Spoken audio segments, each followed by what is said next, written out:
So the project is working in investigating the C.E.S. Wood archive here at the library.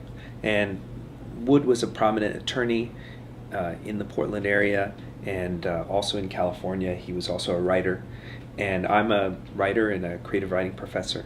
And so I was interested in some of the historical details from the period, in Wood's own story, which was a very interesting and strange story, unusual. He had an unusual life story, as well as just the process of trying to document a life and what's it like to try and build a life out of all of these disparate pieces that we have here in the archive.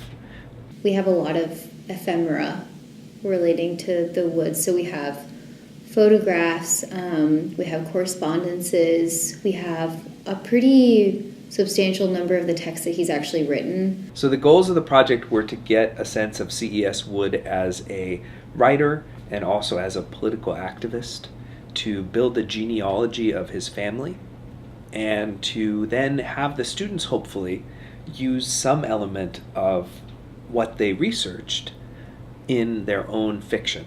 So it was a lot of writing from actual events that had happened, because I found those the most interesting and evocative. This is stuff that I couldn't actually come up with. It was just stuff that had happened that was weirder than anything I could ever make up.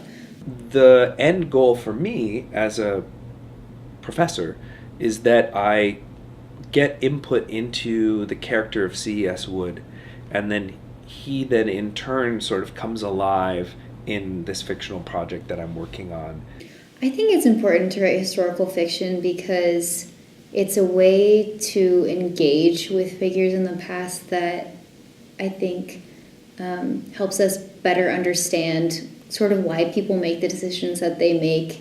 If we think about the people who once lived as being alive and in our imaginations in the way that the people who surround us are alive and in our imaginations, then you don't lose track of these people who are gone and who've lived in the past, and the things that they stood for, the ideas that they had, their material culture. You keep an awareness of that alive through historical fiction.